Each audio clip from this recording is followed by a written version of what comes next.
sobre esto, pero es uno de los hitos fundamentales en la conformación republicana de los países. Sin ir más lejos, hoy día, 28 de julio, el Perú está celebrando su independencia, pero, además de su independencia, esta guerra del Pacífico con Chile es uno de sus forjadores más fuertes de la identidad del peruano. Las identidades en Latinoamérica están muy relacionadas con los conflictos limítrofes, porque han sido conflictos sangrientos que marcan la forma de entenderse, en el contexto por sí solo, pero también con las alteridades que los rodean. Hay causas de la guerra del Pacífico, ¿verdad? La mayoría establece que son de índole económica y territorial. La mala conformación de límites que comienza a hacerse palpable en las medianías del siglo XIX, lo que ha, a mi juicio, conspirado lamentablemente en que hayan historiografías irreconciliables. Si uno busca las causas de la guerra del Pacífico en la bibliografía boliviana, en la peruana y la chilena, son bastante disímiles. Hay algunos historiadores en la actualidad, como por ejemplo el profesor, que es uno de los buenos historiadores que tenemos en Chile, don Eduardo Caballero Figueroa, que trabaja historias en común, historia en conjunto, y ha tratado un poco de ir despejando estas ideas como de pedagogía cívica que tenía la historia con los fundadores republicanos y de comienzo del siglo XX, alejándose de los demás países para ver cuáles son los elementos que más nos unen que a los cuales nos alejan. Pero bien, en esta guerra del Pacífico se desarrollaron campañas militares, y entre esas campañas militares hay 6 que se pueden apreciar allí en la diapositiva. Hay una campaña de Antofagasta, hay otra marítima que se denomina la de Tarapacá, la de Tacna y Arica, la de Lima, la de la Sierra. Yo me voy a enfocar en la campaña de Tacna y Arica. ¿Por qué en la campaña de Tacna y Arica? Principalmente porque fue una de las que más, no publicidad, pero sí cobertura desde la prensa española se realizó. Sin ir más lejos, todas esas imágenes son algunas de las que aparecen en una de las revistas más afamadas de la época, que era la Ilustración española y americana. Esa es una fotografía de Arica, donde en el Peñón del Morro, que es una geoforma, un símbolo bien interesante que tenemos en la actualidad en Arica, que es parte de Chile, está en la actualidad la bandera chilena. Los últimos gobiernos de derecha han construido banderas gigantes, no sé cuántos metros cuadrados, pero antes, claro, en 1879, antes de la campaña de Tacna y Arica, tenía una bandera peruana. No sé si se aprecia bien en el sector derecho. Y de esta manera la gente en España se iba enterando también de estos problemas con algo de tiempo de desfase, ¿verdad? Las comunicaciones en esa época no eran como una persona que está alejada de la historia y que en la actualidad todo es inmediato. No, acá se demoraba un mes y medio. No había tampoco tanto dinero para llevar a reporteros gráficos y cosas de esa índole. Este es un bombardeo que son previos a la batalla misma que sucede en Arica. La muerte de uno de los capitanes chilenos, don Manuel Thompson, que son hitos fundamentales, el general Manuel Baquedano, que comanda toda la expedición triunfadora chilena, y así van apareciendo estas imágenes. Este es don Benjamín Vicuña Maquena, que escribió a propósito de la campaña de Tacna y Arica uno de los libros fundamentales para la historiografía de esa parte de la República Chilena. Lo escribió la campaña de Tacna y Arica, el mismo nombre. Y esto es una cosa interesante. En 1880, en la campaña de Tacna y Arica, cuando finaliza con la victoria chilena, se realizan las conferencias de Arica, que duran 7 días, pero es el primer intento de los Estados Unidos por interferir o por ofrecer sus, comillas, buenos oficios en este problema. Se citan los embajadores que Estados Unidos tenía en Bolivia, que tenían en Perú y que tenían en Chile, Mr. Osborne, Mr. Adams, Mr. Christiansen y así.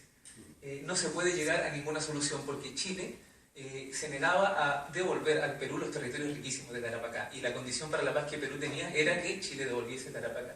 Entonces fracasan estas negociaciones en las conferencias de Arica en los momentos en que la prensa estaba pidiendo que la intervención española se hiciese presente. A fines del siglo XIX, el dominio estadounidense, no obstante la doctrina Monroe, no era tan evidente en la política latinoamericana. Esto se va a ir condensando en el transcurso del siglo XX, y ya la segunda mitad del siglo XX va a ser clarísimo, pero en esta época aún no es tan evidente. Por eso es que el Ministerio de Relaciones Exteriores de Chile rechaza estas propuestas que tenía Estados Unidos, y allí comienza la campaña de Lima. 3 años después de esto dura una guerra donde hubo miles de muertos, y fue la parte más sanguinaria, ¿no? Esa segunda parte, de 1880 hasta 1883. Y acá quiero mostrarle algunos ejemplos de las fuentes que estoy analizando, diarios de ese periodo, ¿no? La Época, El Siglo Futuro, El Imparcial, La Iberia. Y ahí bueno, no me voy a detener en la lectura de cada una de las fuentes, sino que voy a ir mostrando algunos ejemplos, como lo mencioné, ¿no? con lo que iban ellos señalando. El diario El Siglo Futuro, un diario católico, era uno de los más críticos, no solamente con la intervención de los Estados Unidos, sino con el desenvolvimiento de la diplomacia española y la poca presencia que estaba teniendo en estos territorios. Vuelvo con la idea central, este abandono de esas hijas repúblicas, ¿verdad?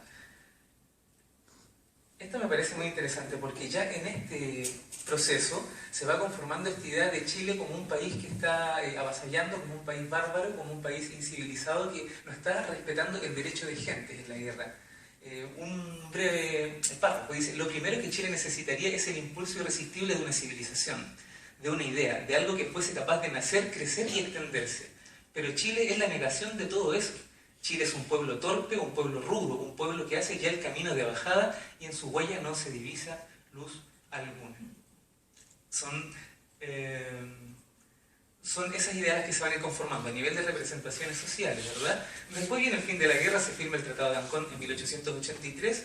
Allí se establece de que Tacna y Arica, esos territorios que había mostrado en los mapas del comienzo, van a pasar a poder chileno, pero que 10 años después, es decir, en 1893, 1894, se va a realizar un plebiscito popular que la gente va a decidir a qué país quería pertenecer. Ese plebiscito nunca se realizó. La participación popular en nuestros países en esa época era impensable, menos aún a nivel de definición de frontera. Entonces, en 1898, se va a firmar un protocolo, el famoso protocolo Williamsburg-La Torre, por ser los apellidos de los cancilleres que tenían en esa época el Perú y Chile, y se va a ceder a la reina regenta de España, doña María Cristina, la potestad para arbitrar este problema. Pero en 1898, como los conocedores de la historia de España lo saben muy bien, España entra en guerra con los Estados Unidos, ¿verdad? El problema de Cuba y una serie de problemas de política exterior que le van a impedir tener un desenvolvimiento también potente en este problema. Y pasados los años, en 1901, la Cámara de Diputados de Chile rechaza la intervención de María Cristina. Y va a seguir una política que fue muy golpeada por la prensa española de ese entonces. Las revistas de la época que hablaban de los problemas, la revista Contemporánea, por ejemplo, la España Moderna, el Diario Oficial de Avisos de Madrid, el Archivo Diplomático y Político de España. Aquí se hablaba, por ejemplo, de que el plebiscito decidirá si las provincias de Tacna y Arica, ocupadas provisionalmente por Chile desde la Guerra del Pacífico, habrán de continuar siendo chilenas o volverán a ser peruanas.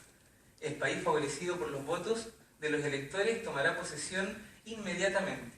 Y todo este problema, todo este proceso iba a ser propinado, como lo comenté, por España. Esto no se llegó a realizar.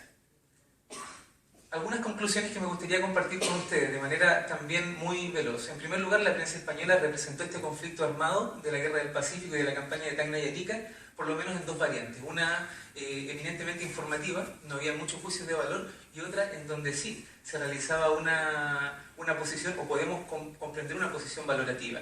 Las opiniones, o sea, la posición valorativa sancionó la conducción chilena, ¿verdad? En la guerra y en la parte para definir la paz. Se comenzó a formar una imagen que en la actualidad, bueno, uno podría decir es diametralmente opuesto. Uno cuando está aquí en España, en otro lugar de Europa, y dice que es de Chile, ahí está como en el imaginario este fenómeno del bienestar económico, de una excepción a nivel latinoamericano. Pero en esta época, si nosotros hiciésemos este ejercicio imposible que los historiadores soñamos, de llegar y preguntarle a las personas qué pasa con Chile desde España, era el país bárbaro, ¿verdad? Pero una barbarie que está impidiendo el desarrollo de la civilización, está exterminando a las personas, está matando a peruanos, está matando a bolivianos, no quiere comprender la paz y todo aquello. Punto número 3, la prensa expresó insatisfacción con sus diplomáticos por este papel secundario que estaba realizando en sus antiguos dominios, y finalmente la prensa construye representaciones sociales de Chile y Perú que, bueno, como tal tienen la característica de las representaciones sociales, tienen una densidad que se va manteniendo en el tiempo, no son tan variables y permiten explicar cosas que son incomprensibles. El público lector de España, muchos no tenían la posibilidad de viajar para allá ni conocer esto, entonces lo que hace y lo que facilita la representación social es imaginar algo que es inasequible a los sentidos. Corrí velozmente, yo espero que le haya quedado muy clara las ideas que quería compartir, y nuevamente muchísimas gracias a la organización. Bye.